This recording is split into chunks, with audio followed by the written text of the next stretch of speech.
Welcome, everyone. My name is Joanna Salinas. I am the Outreach Coordinator for the Waukesha County Green Team. We're incredibly happy that you're all here and joined us tonight for session 2 of our webinar series called Solar for Your Congregation, Let There Be Light. Tonight, we are exploring some stories of congregations who have gone solar. Our title does say 3 stories of congregations. One of our congregations did have to back out, so we have 2 awesome people here with us tonight that we're going to hear from. And last week, we hosted a webinar that was on the nuts and bolts of solar and then new federal financing and incentives for congregations. The new Inflation Reduction Act that passed last year allows congregations for the first time to be able to take that 30% federal tax credit. It'll be a direct pay back to congregations. And we explored that in our webinar series last week. So Kate's going to drop the link to the recording of that in the chat, and that's available for anyone to go back and watch. We hope that you explore that and explore how exactly does solar work on your congregation's buildings and property. And tonight we're really excited to hear some actual stories from congregations themselves. So tonight we have 2 great panelists here with us tonight. We have Steve Coleman with us here from St. Denis Catholic Church, which is located in Madison. They have had 2 separate arrays installed for, one was 66 panels, one was 72, for a total of 138 solar panels on their property. Also with us tonight is Doug Walters. Doug is the chair of the Green Team of Emmanuel Community United Methodist Church located in Menominee Falls. So the Waukesha County Green Team, if you're unfamiliar, we are a 501c3 nonprofit. We're located in Waukesha County, which is in Wisconsin. So there might be people from across the country here tonight.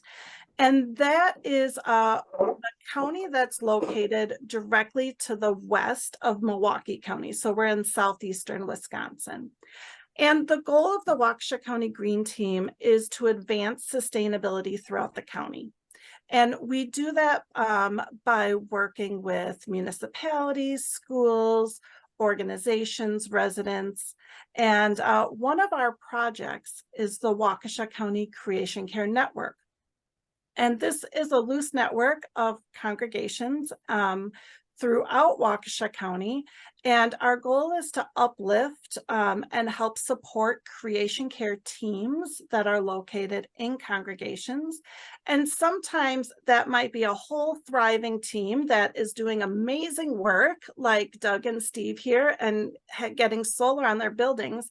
And sometimes it's literally one person who really wants to start something within their faith community, and they don't quite know where to start. And we have a lot of resources on our webpage, and Kate might drop a link to that as well in the chat, that are free to use. So feel free to dig in, to use things, to reach out to us if there's resources that you're looking for that aren't there, or if you have things to add to our page. All right, so I would love to have a conversation with you, Steve and Doug, really about your whole solar journey. We know that it's quite the process from idea to implementation and success. And we really want to hear what things went well. How did you get started? What were your obstacles? I'd love for you each to give us an overview of the projects that went on to your properties, and to really discuss, like, what was the catalyst to your congregation looking at solar, and how did you move that project forward? So I would love to start with you, Steve, and St. Denis, at St. Denis. Thank you. St. Dennis, we formed our Care of Creation team in December of 2014 and had meetings every month or every couple months, looking at what is it that St. Dennis should do to improve its energy profile and increase the awareness of the need to protect God's creation. And the first thing we did was to start with a very cursory energy audit, and look for some low-hanging fruit of projects we could do. Boring stuff like a new boiler control pump, and we did a refurbishing of some of the bathrooms in the school to save water.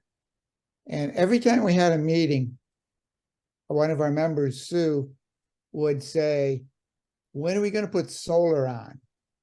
And my response was almost always, "Well, when we really get enough traction here, we form some credibility and we get it started. But you've got to be patient with us, Sue, because that's a big job." In 2015, Pope Francis issued a major teaching on care for our common home. And we thought that was going to really energize everything. We come to find out that not all that many people have read it, were aware of it. However, our pastor was. I had been educating our pastor about the need for climate change and giving him information. And he kept saying, okay. And then the encyclical came out, and within the next week, he downloaded it from the internet, and the next weekend he preached of it from the altar. And so it was like, wow, this is really cool. And so the pastor and I would meet on a regular basis. I'd keep him informed. He didn't have to do much. The Care Creation team was taking care of itself. But in December of 2016, when I was giving him a kind of an update on what we were doing, he said, "Steve, when are you going to bring me a proposal for installing solar on our roof?" And I almost fell off my chair because I thought he was going to be hesitant about it. And within 3 weeks, I had a proposal for him. And it really jet propelled the Care of Creation team to get to work. By July of that next year, like within 7 months, we had our solar installed and operating. It was a phenomenal success for the Care of Creation team and for the parish, and it really excited the congregation. We chose to install it on the garages that were visible from the parking lot. And if you'd show us the first slide on that, give you a picture of it. And the idea that we chose that site such that all the parishioners could see it as they were parking and coming to church. And that worked really well. And the aspect of having a visible solar project was really pretty good, and it created a lot of interest within the Care of Creation team. I'll talk a little bit about that in a while. However, it really jet propelled the team. The solar collectors, there's 66 collectors on the garage roof. They produce, the total power is 22 kilowatts.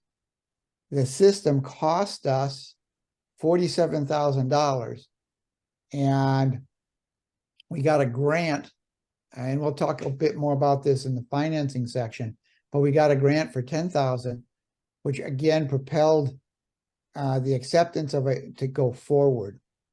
And one of the bottom lines was to the pastor and to the parish, we're going to invest $47,000 in the solar system. That would be St. Denis's contribution.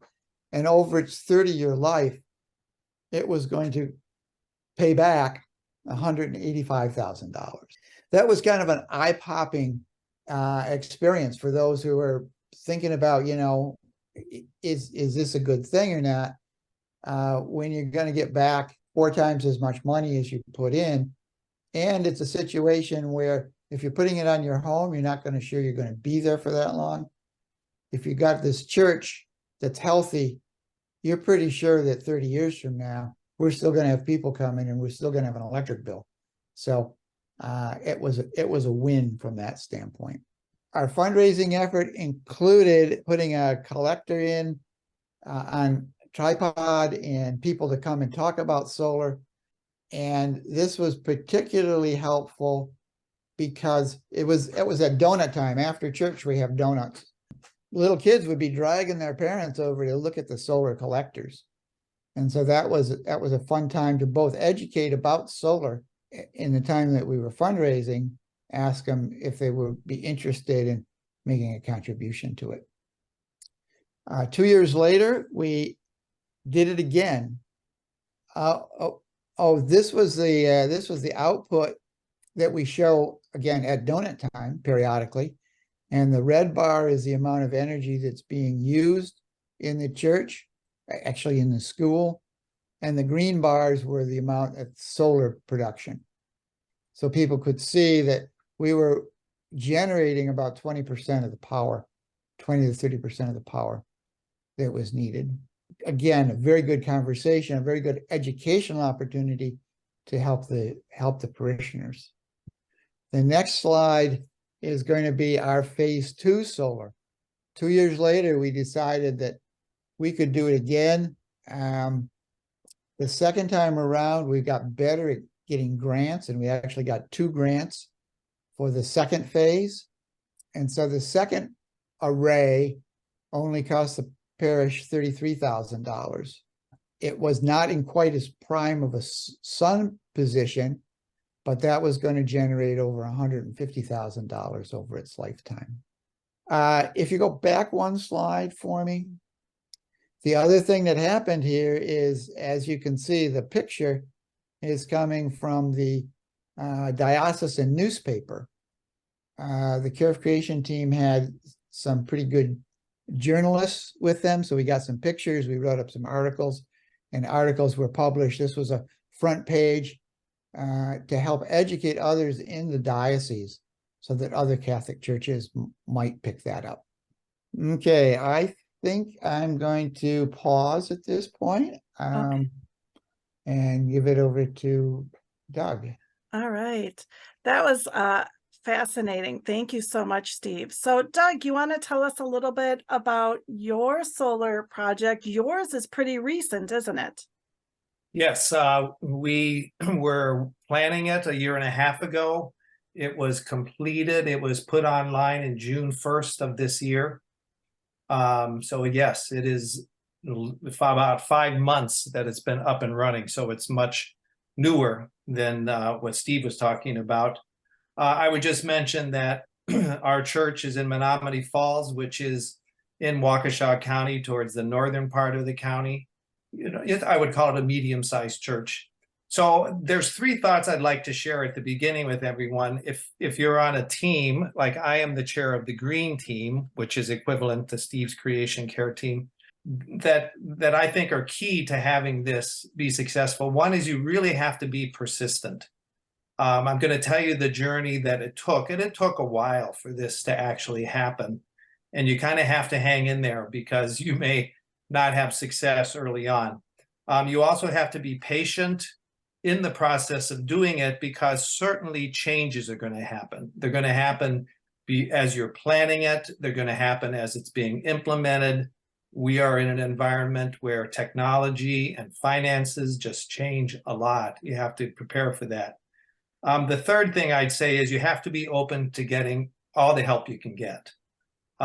This is a rather technical thing, solar, and financially it's fairly complex. And when you try and examine all the avenues you can pursue to get the money. So, if you have people with strengths in technical or financial areas, it really helps so that it doesn't all just fall on one person. So if we could go ahead to the next slide. Oh, I'm yes. going to show you, this is at the dedication of our solar installation in May of this year. And this is a drone shot of it. So it's fairly brief. It'll give you an idea of the size of it and of our church. So it's 118 panels. It generates 63,000 watts, 63 kilowatts of DC energy. One of the technical things is that actually translates to 50,000 watts of energy you can use, AC energy. But we're basically using pretty much all of the flat part of our building that we can use. Most everything else either has HVAC equipment on it or it's slanted, and that's a whole different set of things. These are what's called ballasted, which means that they are not fastened down. They are put at the proper angle. They all face south, and they can be moved. They are held down by weights. And we'll get more into that kind of stuff later. But just to talk a little bit about the process, our team, our green team, has been in existence about 13 years. I've been on it pretty much the whole time. I've been chair for the last 5 years. In 2017, because of my interest, I said, I'm just going to start looking into this. We had talked about it. We were, interested, but I said, now I'm going to approach an installer and start talking. Someone came, Arch Electric is the name of the company, because I knew they had done another church near where I live. And we talked about it. We gathered some information on financing. I took it to the two key committees in our church are the finance committee and the trustee committee. The trustees oversee all the building, all the grounds. Finance is just what it is. They control the money. And early on, one of the head financial people said, I just don't like what you're proposing for how this is going to be done. And that just killed it, frankly. It just stopped there. So we waited. And in 2021, I approached again, the whole idea of doing it. And again, kind of went back to the same company and started to talk a little more detail. But this time the chair of the trustees said, well, we're in the middle of the pandemic and things are kind of tough right now. We've got this and this and this project that are expensive we need to do. And I don't think we can do this. Okay. But what's really strange then, in 2022, the church said, wow, the pandemic has been hard on us financially, membership-wise. We need to do something different. And the chair of the head council, what we call the church council, said, we got to try some different things. How about if we explore saving money through solar? And it was like, wow, okay. So we got a group of 5 people, and I chaired it, to pursue this. And things just fell into place. It just happened. And I'll talk later about how that all fell into place. In terms of why this happened, the green team always pursued this because we're concerned about God's creation, about our environment. I would say that in terms of it actually happening, that was 50% of why it happened. The other 50% is because it saved money.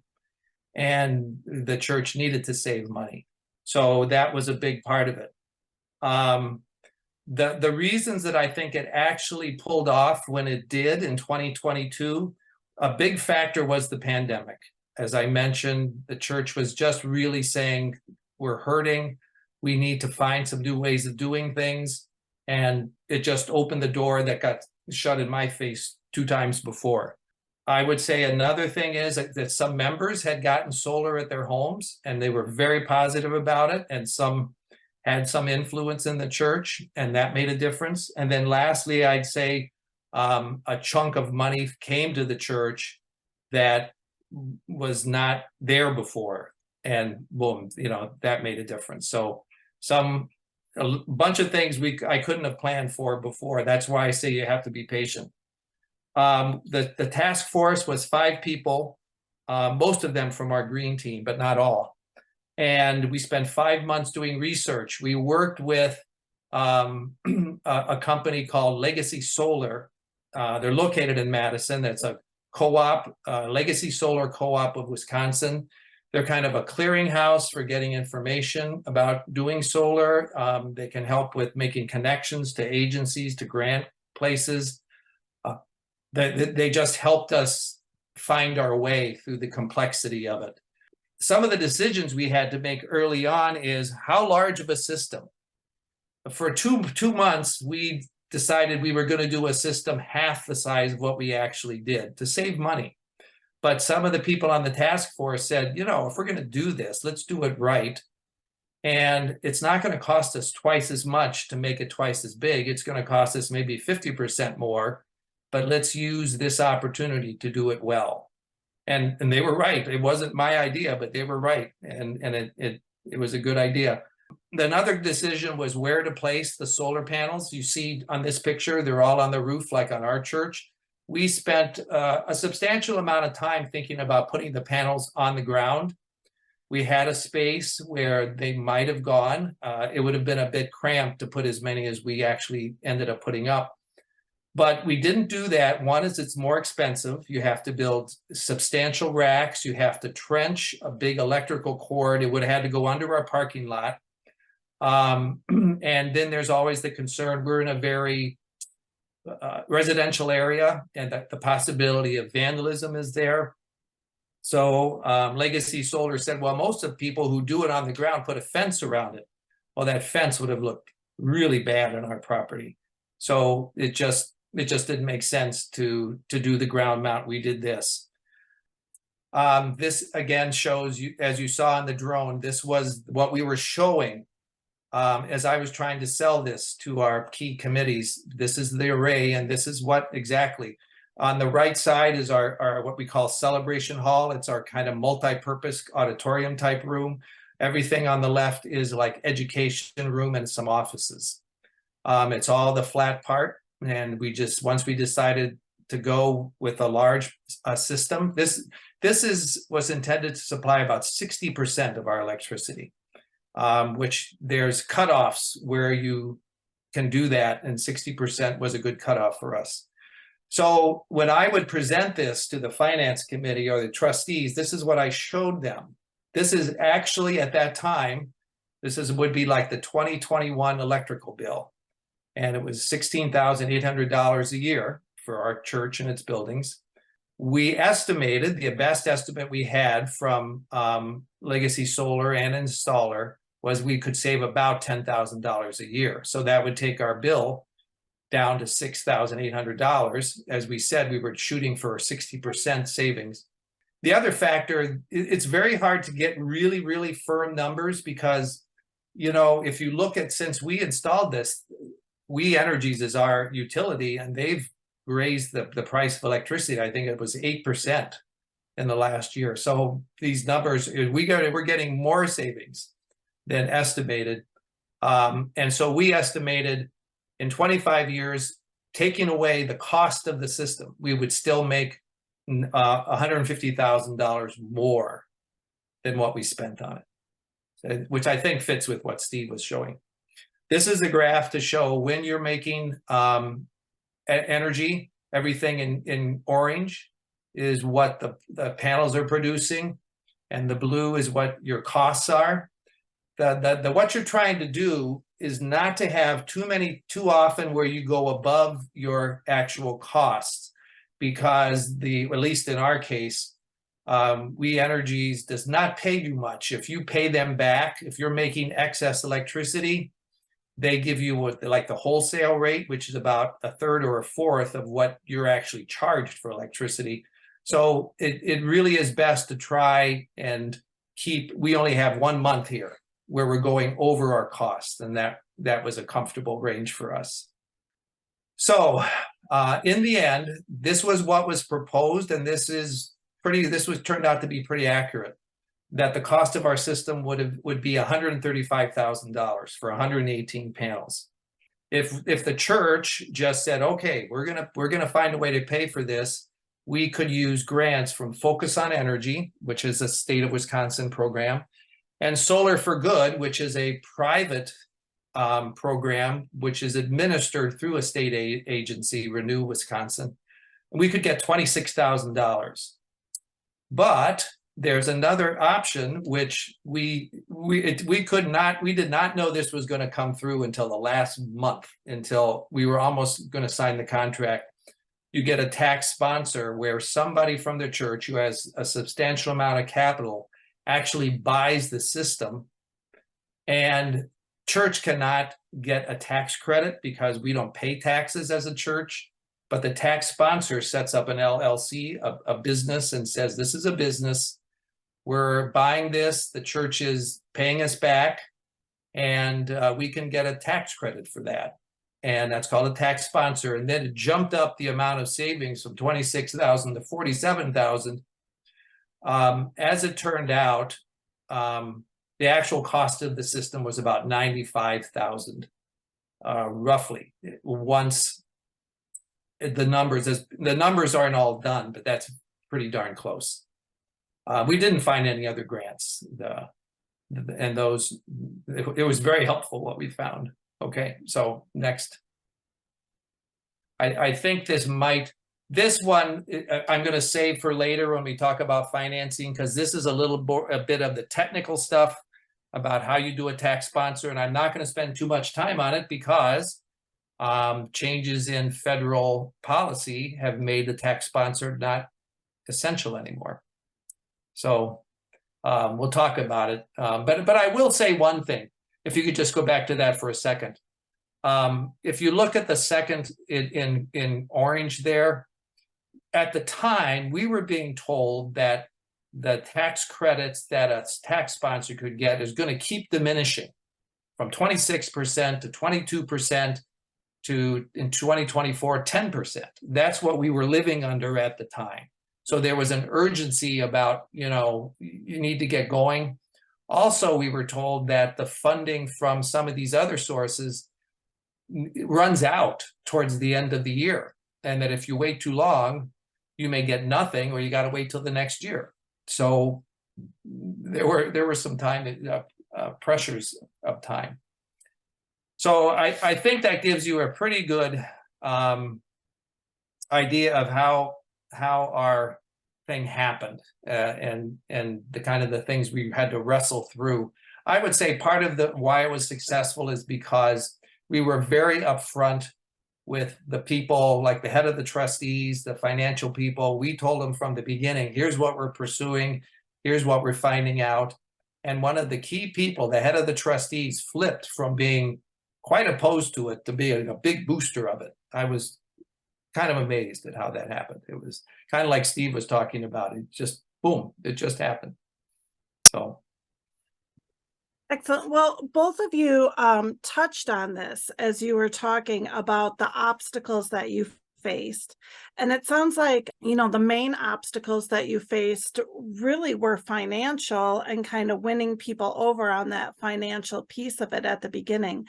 Were there any other obstacles beyond that financial piece that either of you kind of experienced? Doug, I think you had talked at one point about potentially Menominee Falls at the time was against seeing solar panels. Is that correct? Well, the local village, the village of Menominee Falls, had been a little rough on our trustees when they were changing the air conditioning, heating stuff on the roof. And they said, oh, those units are kind of ugly from the road, so we want you to put up a wall in front of them. So on your roof, you're putting up this like 6-foot barrier so people can't see that. And we were concerned that they would say something like this, because our panels were going to show from the main road. But as it turned out, I think solar is moving. There is a momentum towards solar energy, and the village never raised any issue about that. They really did not get in our way, which we were very happy about. The only other obstacle outside of finances I would mention is you have to be sure that your roof can take the panels.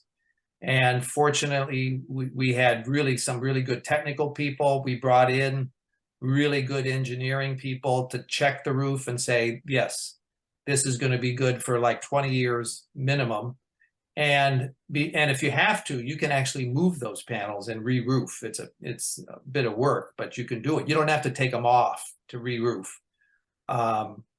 But that is something you have to be sure, one, structurally it can hold the weight, and two, the roof is in good enough shape that you're going to have to re-roof it soon. What about you, Steve? Did your congregation face any additional obstacles? Yeah, we had a couple of very significant technical issues on our phase one solar. The first one, we were just about ready to sign the contract, and we wanted to source them from US manufacturers if we could.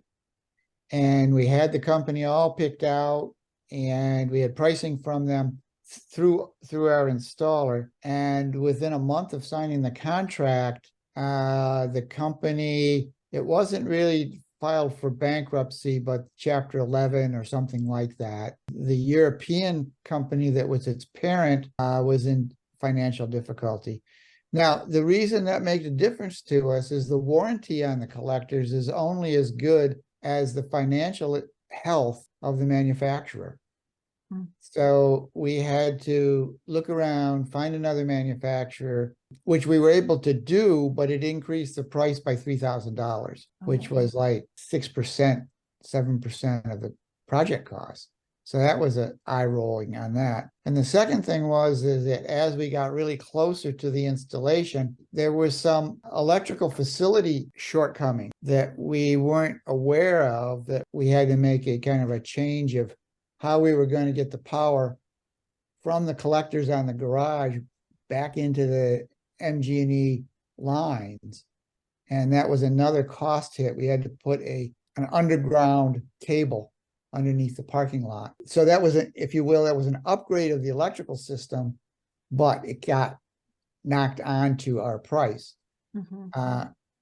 We had already received our grants for this, and we were a little worried that this was going to change the focus and that we might lose the grant. So we actually had the installing company bill it as a separate job.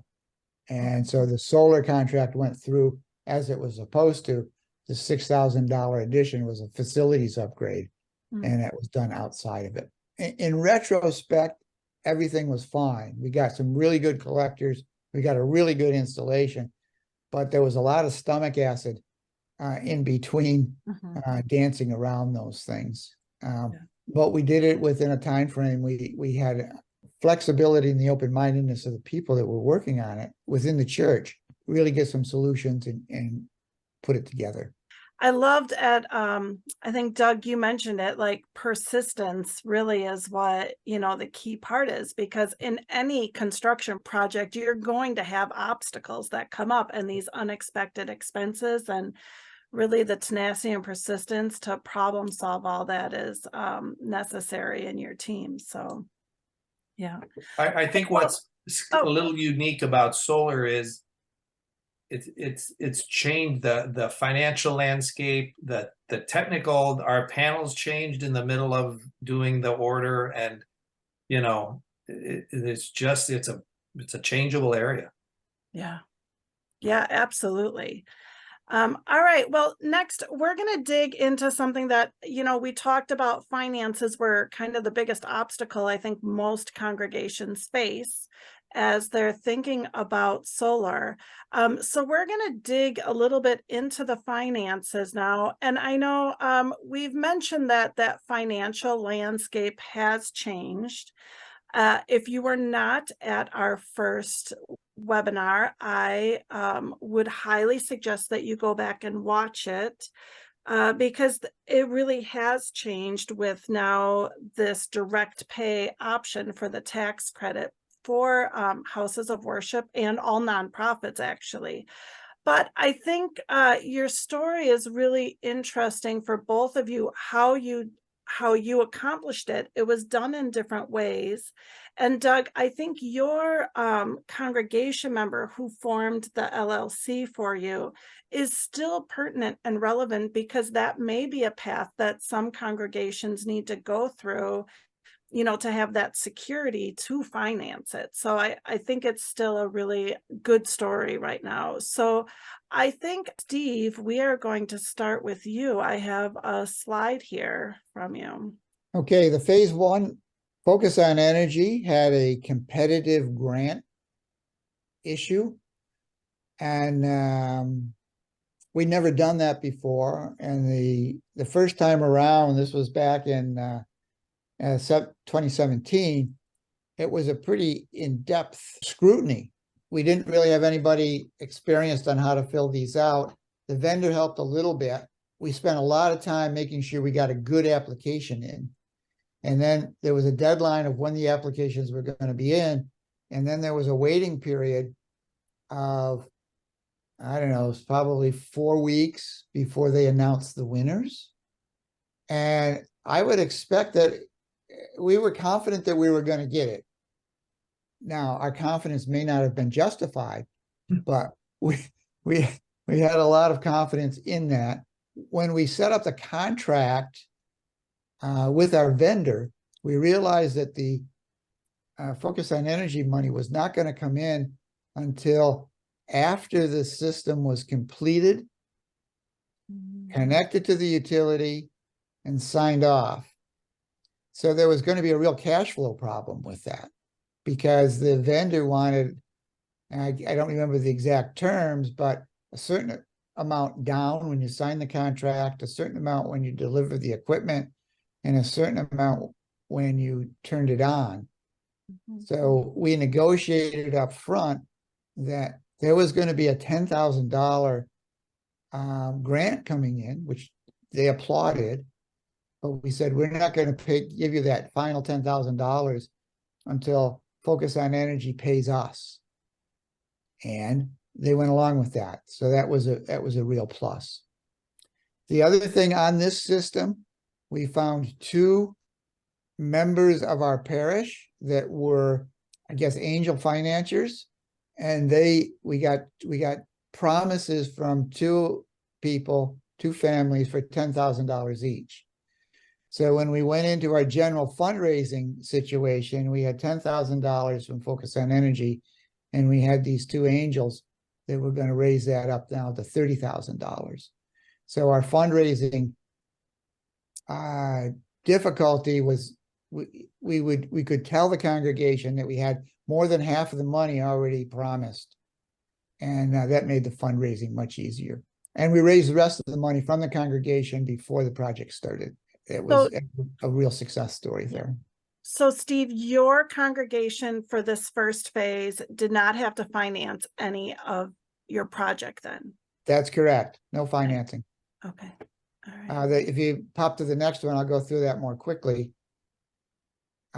Phase 2, different location. The price was a little bit lower, and we put in 2 grants. One was to Focus on Energy, and the second was a new organization called Solar for Good, which Doug mentioned is still around and still doing really nice work. The aspect on Solar for Good was that they made you promise that if you accepted the money, when you did get it put together, you had to do some community campaigning, advertising and promoting solar in other congregations. And so we did that. We said, okay, we'll do that. And actually that turned out to be one of the most fun aspects of the second operation. We put on a big party when we were ready to commission it. And we got the bishop to come. We had a new bishop in town. He came, he blessed the array. He gave a wonderful little 3-minute homily on caring for creation. And we had representatives from 19 other churches come and do wine and cheese with us. So we felt really good about the idea of spreading this information and allowing people to know that it's possible to do. And there was a fantastic conversation at the tables as people were eating their cheese about, what their church's plans might be and what their expiration and why they were here. So there's a real good cross-pollination between members of our parish and these 19 churches that came in to view it. Sure. All right. And then it looks like from your slide that you were able then to fundraise the remaining money. Did you do it in the same way that you did the first time around? In essence, yes, we were better at it the second time around. We put together a 6-week program and what we were going to say in each of the weeks. We had our communications person write up a letter that the pastor was going to present, and that was published as an insert in the bulletin. And he also, at the weeks that we were fundraising in the back of the church, he would make a little note at the end of the service that the Care of Creation team was in the back and had some stuff to show you about the solar collectors. One of the things we did as we explained it to people, we also gave them a bright yellow envelope and said, if you're interested in making a contribution, put some money, put a check in, and put it in next week's collection. That was a very successful operation. When we finally got the system working, we had a guy, a congregant come and tell one of the Care Creation people, say, I funded one of those collectors. And that's one of the things that we put on there is like, for your part, you can, if you want to sponsor a collector, cost you $520 to do that. And people did that. They said, okay, I want to fund a collector. So that was good. And we had all the money collected before the project was finished. That's excellent. That's a really fun idea. You could also put them in charge of cleaning the snow off of their particular collector in the winter. So go up and clean your snow off. Right? Yeah. All right. Doug, what about you? How did you finance your system? Yours was a different path that you took. I'm gonna get to your slide here. Yeah, I just like to mention just how things changed. In 2011, a church, and we're a little bit out in the country, not so much country anymore, but a church that is really kind of a country church down the road put solar collectors on, which kind of amazed me. And I went and talked to the pastor who really was a driver to it. And in 2011, it cost them $65,000. And they had, for a much lower power system than we have, but they had grants from Focus on Energy for $18,000. They had grants from We Energies, the utility, for almost $30,000.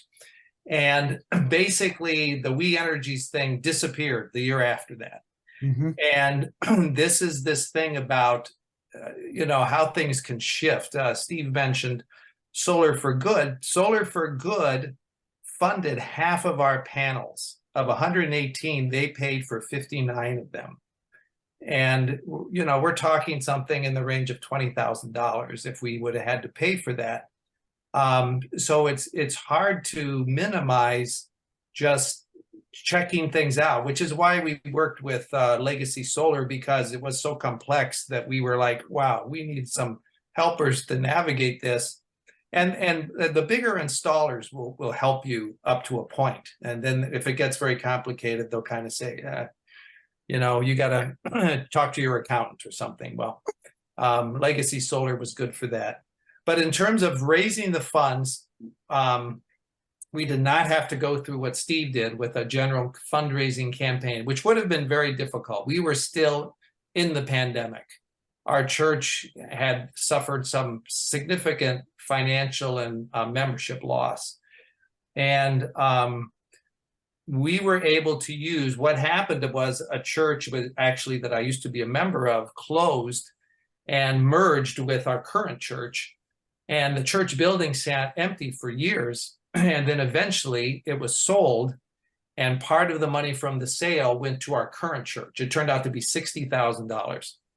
And according to the rules of our denomination, that money cannot be used to pay your salaries and stuff. It has to be used. It came from a capital thing, a building. It has to be used for a capital thing. So we couldn't pay any shortfalls we had in our staff funding or anything. We had to use it. And this is where it fits so well with the solar, because the solar was going to save us money down the road. It was like investing in something that's going to pay you later. So that was a huge help to have that $60,000. But we did have a path forward to pay for the rest of it. But basically, it would have been about 6 years of not getting a lot of the money from our electric savings. That money would have gone to pay off the rest of the debt. And thankfully, we did not have to do that, because I mean, we still have to do it to some extent, but much less when this tax sponsor came forward and said, we will finance the system, you pay us back. So we were able to pay a big chunk back right away, $60,000. And then there's a very legal thing. And we actually had to pay $6,000 just to do the legal and accounting stuff that it takes to set this up, but it saved us in the area of 26% of the cost. So it was worthwhile. So we had to jump through more financial hoops. They were just different hoops than Steve's congregation had to do. But I'll say one thing. I talked at the beginning about how things change. So Solar for Good does, it's a foundation, the Couillard Foundation. This is a family that just is really committed to doing this for nonprofits. And they will give you financial grants, or they'll give you panels. And they have this massive amount of solar panels. And so they do these huge solar panel buys, and they get the latest and best thing. So they said, here, we're going to give you half your panels, but they were different than the panels the installer was going to use. And, you know, the utility says, look, they got to all be the same. So the installer had to get the ones that we were getting for free, but it cost them more, which reduced, that cost some of the money savings from getting the panels free. But it still was a benefit, but it gets a little tricky. That's why I say, get some people who don't mind doing technical stuff, because it can get technical. Yeah. All right. And then, Doug, could you just speak for a minute in how that LLC actually worked? So your congregation, back then, congregations were not eligible for that tax credit. Right. And so you had somebody step forward then, is that correct? Right. We called them a tax sponsor. They were sponsoring the system. So if you look at your slide here, they make the point that the cost is a big reason people don't get these systems. There was a federal program to give up, at that time, 2022, 26% of a tax credit for getting solar, but you had to pay tax to use that, which churches don't. The other thing that a tax sponsor can do is get depreciation, which I'm not even going to try and get into that, because that's beyond my knowledge of it, but it's another substantial savings. And then, we've talked about focus on energy, Solar for Good. So when you put that all together, you can save 30% or more, I would say, of your total cost. And probably the biggest chunk of the savings is from the tax credit. Just like now, the new thing you talked about last week, that this 30% credit. So if you're getting $100,000 system, that's $30,000. That's a lot of money. So that changes the whole game, because now you don't need to get a tax sponsor. Now you just go and pay for it, but you got to pay for it and then get the money back. As Steve was talking about, you still might need some people with some deep pockets to help pay that money up front. Yeah, that's a really good point, Doug. So the way this new direct pay credit works is, you're right, a congregation is going to have to pay the full 100% of that up front to their solar installer. And then the date that it becomes operational when that tax year ends and tax paying folks would normally pay taxes that following year, your congregation would file a form, and then sometime within the next 6 months, they'll get that 30% back from the federal government. So you're right, there is a cash flow issue then of needing to pay all that money up front, but knowing you'll get 30% back. And really for congregations, check out that video because it could be upwards of 60%. There are some additional federal tax adders that they're calling them for using American-made panels, for being in certain census tracts and energy communities. So definitely look at that. Well, this has been really great. Doug, you have a couple photos of your installation process that I wanted just to briefly share because I think they're really good for congregations to know what to expect. So, and I'm going to go through this quickly. So this is a picture of the panels laying on our parking lot before they were put up. An amazing thing, one of the new features of these panels for the kind of installation where it's angled on your roof is the energy is collected on both sides of the panels. They call them bifacial. So they collect it directly from the sun, and they also collect it from the light bouncing off the roof. So it maximizes the energy. It's remarkable. You can go ahead. You can see they are big. So this is the installers putting the thing on. It took 10 days for our company, Arch Solar, to put the panels up. Remarkably efficient. They did everything in 10 days, but it took 4 more months to get all the wiring and all the permissions of electrical stuff done. So you really have to be careful because people see the panels and say, oh, it's ready. It's not. So if you want to go ahead, you just quickly see, this is what I mean by a ballasted system. They put these racks up there and you see the blocks. The blocks literally hold it down. We questioned them. We said, what if it gets really windy? And they said, well, it's tested up to a very high wind level. And the angle is set for the maximum energy you can get. It's somewhere 15 to 18%. One downside of having it on the roof is you can't go up and brush the snow off. But we were told it's still, in your situation, is the better way to go. And we trusted that. You can go ahead. And then there it is. When they get the panels on, it's beautiful. And you can see this from the back of the church a little. It's kind of on the top of a second story, so you can't see it a lot, but you can see it well from the front of the church if we keep going ahead. So there's the machine that was parked in our lot for 10 days. And this is the front of the church. So this is the busiest street, really one of the busier streets in our community. And this is an education wing. It's a single level. Our church sign announcing we're going solar, and it's very visible that we've got the solar panels, which we think is a plus, and we're just grateful that the village did not think it looked bad. We think it's a draw for our church, we think.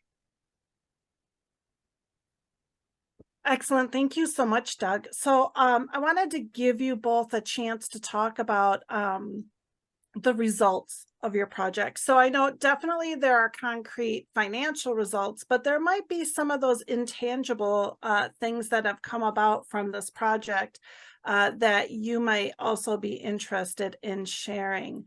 So let's see. I think Steve, this is you, correct? Are That's you me, going yes. first here? All right, let's hear from you. Okay, phase 1 was the first one we did in 2017.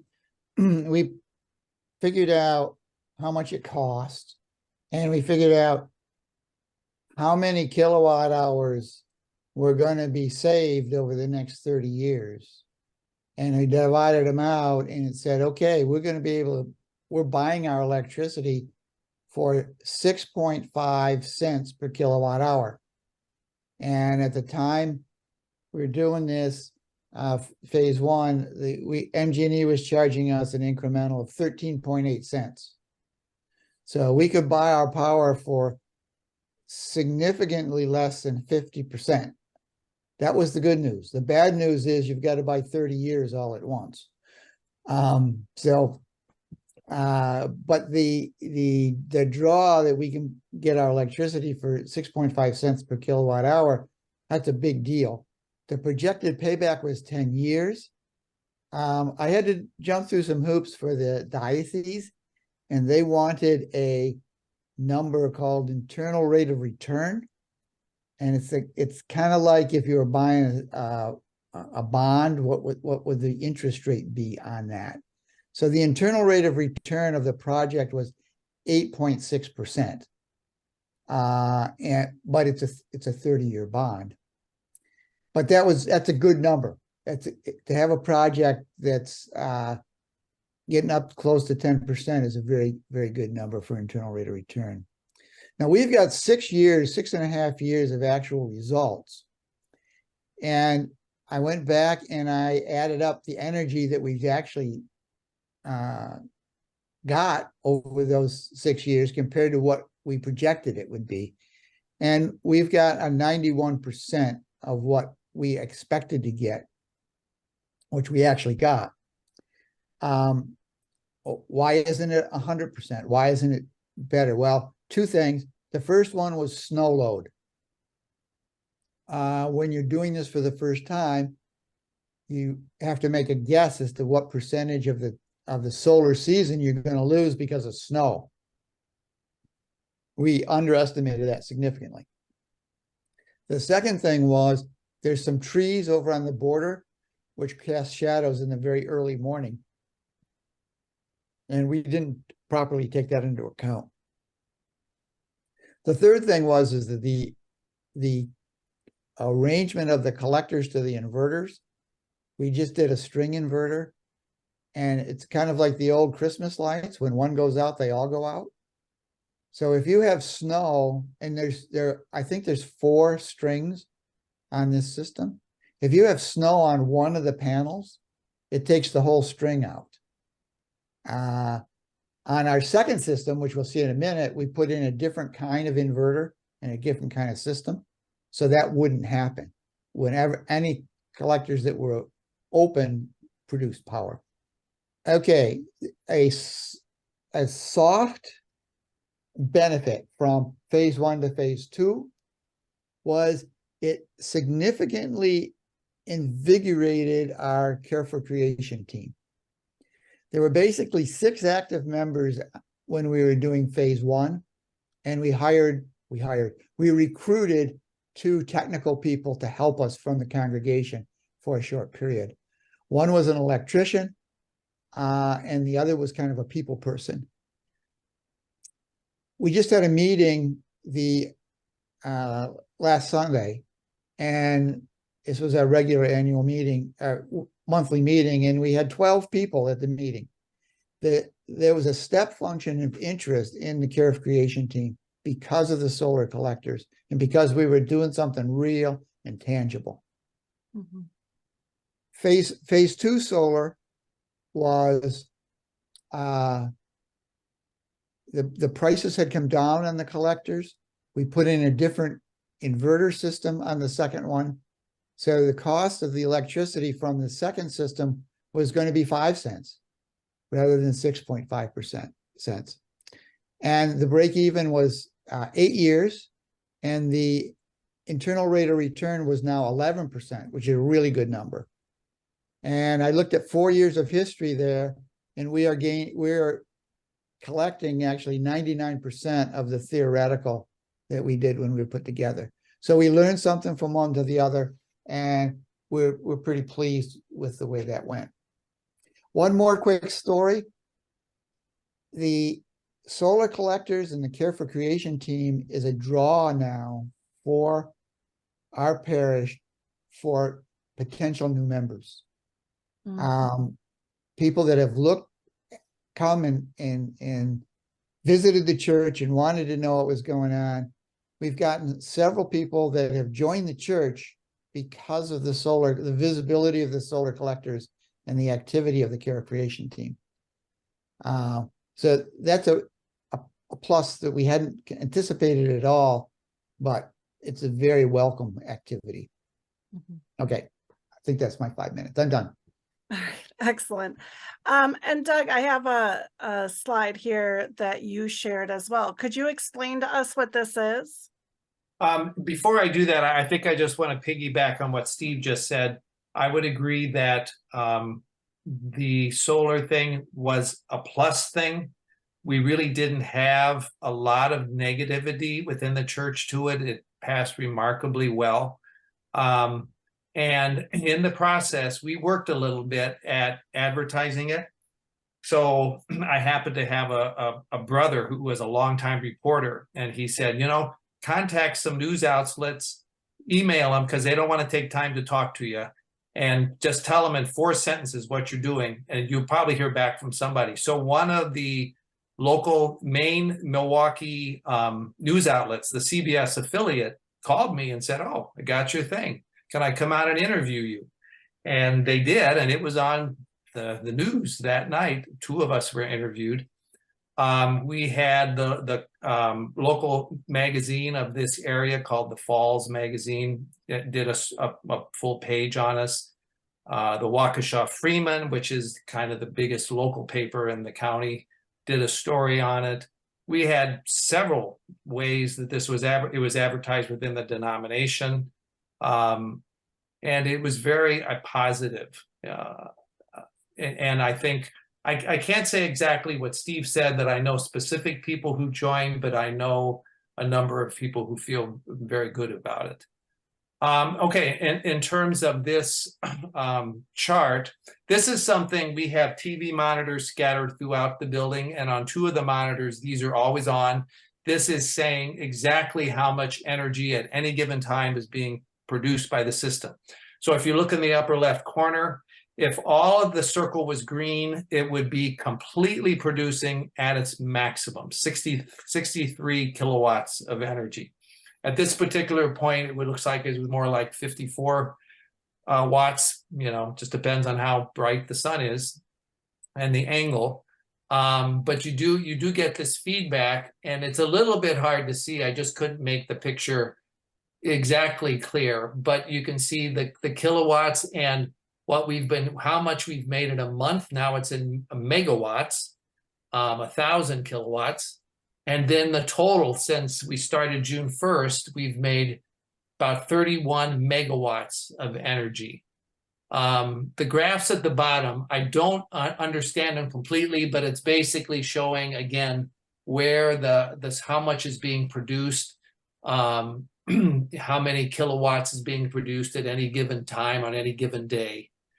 But what's kind of interesting on the right, where these little cloud and tree figures are, is it tells you how many tons of coal have been saved from, you know, the equivalent of burning that many tons of coal, how much you reduce the tons of CO2, carbon dioxide in the atmosphere, and the equivalent of how many trees it would take to be planted to produce the amount of energy we've produced so far, which is a pretty cool thing. Just to see, hey, this is doing something. So it's a plus. Yeah. And the environmental impact is something that we didn't really touch on in this whole entire presentation. How important so these are green teams and care for creation teams. How important was that reduction in carbon, the environmental impact of these solar panels and having clean energy? How much of that was the impetus for you moving the projects forward? I'll start with that. That was always my central theme. As I talked to people about it, and as I presented it, and even when I was presenting the financial numbers, I was talking about the energy savings and the carbon savings. I always pitched this project as a carbon reduction project so that we could care for the earth and care for the poor. And I only reversed to the finances because people understood that easier, but continually the dialogue was that we've got to care for the earth and we can't keep putting carbon dioxide into the atmosphere. So it was central for the Care of Creation team, and it was central to any talks that I gave as to why we're doing this. We're doing this to reduce carbon emissions. And in some of my first talks, I presented how many tons of carbon the church had put into the atmosphere over a year and over its lifetime, and they were staggering numbers. And I said, we can't keep doing this. We got to reduce the carbon load because the atmosphere can't handle it. Our climate can't handle it. Right. Right. What about for you, Doug? How important was that environmental impact? Certainly for your green team, I'm sure it was. What about for the people you were talking with in your congregation? So I said at the beginning that I would say it was 50-50. You know, we're in many ways in a pretty conservative area. And there are a number of people who just, you know, they want to say, well, it's got to be practical and it can't hurt the church financially. And so we had to really say this is a good financial idea for it to go. But we have another probably equal number of people who really are pitching for the environmental part. Certainly the green team is. But we kind of had to carry both. If either leg had been missing, it would not have happened. So 50-50 is I'd say. The environmental part was important, but it varied a lot among our parishioners how important it was. I'd like to make one other comment is when we started the Care for Creation team 9 years ago, there was a really hesitancy about talking about climate change within the congregation as a whole because it was seen as very divisive. And what we found is that one of the things that the Pope said, we've got to talk about it. And over the 9 years that we've been working on this, the conversation within the church has changed. Not that all the people have changed, but the ability to have the conversation has changed.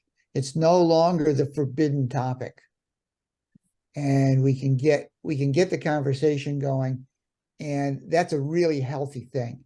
And there are a lot of people that say, yeah, it doesn't really matter. And that's okay. At least we can talk about it. At least we can talk about carbon release.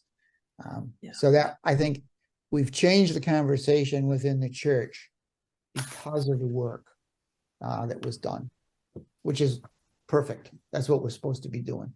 Yeah, absolutely. So I can see a number that there have been a lot of comments and potentially questions coming into the chat. Unfortunately, I can't see the chat. So Kate, are there some questions that have come in that we're able to address? Yeah, so thanks for your excellent presentations, and there has been a lot of great questions. Tying into kind of the last bit of what we were talking about, one question is, have you calculated and used the reduction in your carbon footprint as messaging, not just like rate of return information to your congregants, but also that reduction in carbon footprint? I'll start with that. Yes, one of the things that we've put together, we talk about, we continue to talk about, is the reduction in our carbon footprint. And we've got this graph that's probably now got 10 years on it. And we're showing significant early on, pre-solar, we had some little changes in it. And then with the solar energy, we've had like a 30% reduction in our carbon footprint. And we like to brag about it. We like to show that graph. Great. I would say probably we've been lacking in this some, but I need to preface it by saying within a month of us putting this system in place, we brought in a new pastor, and a new pastor always changes within our denomination things a lot. And this person is by and large positive about this, but you got to give time to how much you push different things. Also, we went through a significant, fairly divisive thing. The United Methodist Church is wrestling with socially about minorities, about different gender groups, and so we've been wrestling with a lot of stuff, and we certainly aren't hiding this. Just the fact that this is on the monitors every day shows that we're not hitting it too hard. We're feeling our way through some stuff. Okay, thank you. Another question we've gotten is, do either of your congregations have heat pumps that you're using your solar to help power? We do not. We have a very capable person running our trustee committee. We had a major HVAC improvement done within the last 2 years, but heat pumps have just not come in there yet. Okay. We've got our campus is, parts of it are almost 60 years old. So we've got some catch up to do on the infrastructure itself. We've just gone through a professional engineering study that said the question we asked was, how can we be a carbon neutral parish next 10 years? And they put together a significant program for us. We've got to get rid of our gas boilers eventually, and ground source heat pump would be the way to convert from gas to electricity. So that's our next chapter, is we're going to do that. Currently, we have no heat pumps. Okay, thank you. Steve, a question for you is, who was your installer?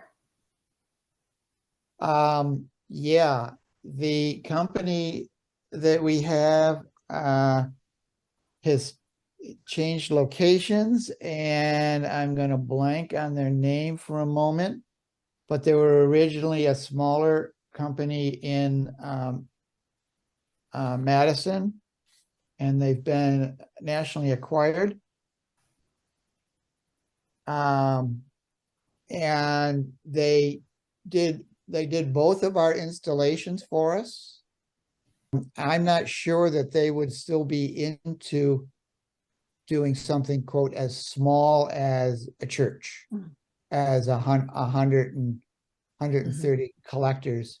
They're looking for the big systems now. And before this is over, my brain is going to connect back into their name. Yeah. But they did a real nice job for us. Okay, Sure. our installer was Arch. It was originally Arch Electric. Now it's Arch Solar.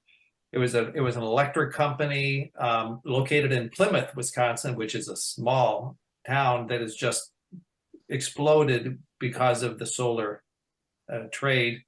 They do a lot of installations in southeast Wisconsin, and they've done some very large ones. And we had an excellent relationship with them. They came out and did demonstrations to help when we were trying to promote it.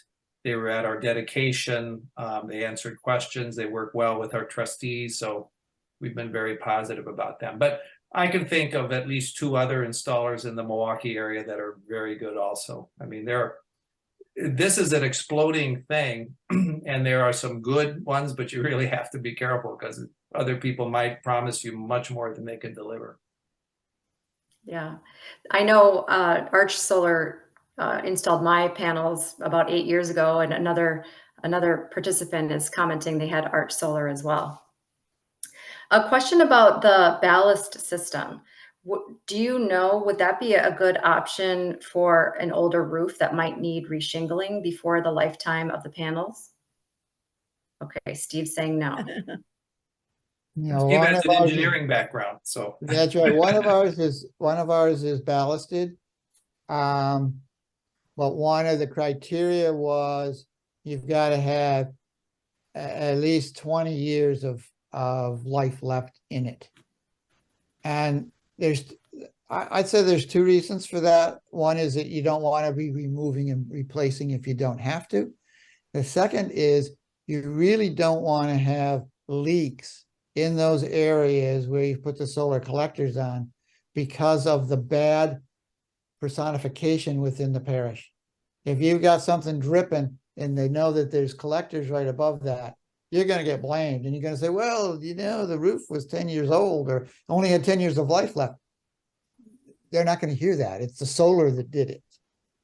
So yeah. Yeah, I agree.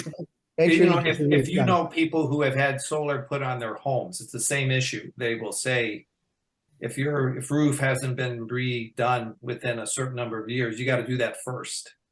And that would be true for a church, which would it would be a substantial adder to your cost.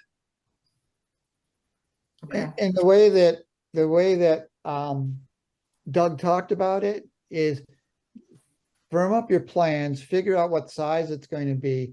And this is one of the background checks. And if your roof doesn't pass, don't get discouraged. Put that package away and say, all right, we're going to plug in as soon as we get this roof repaired. Mhm.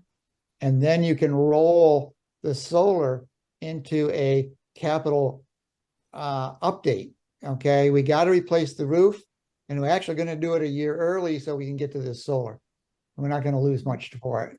So it's going to be, it'll be a combined package. So it's part of the due diligence you have to do to Yeah, to that make is great advice, Steve. Great advice. So another question is, there's a few questions about financing.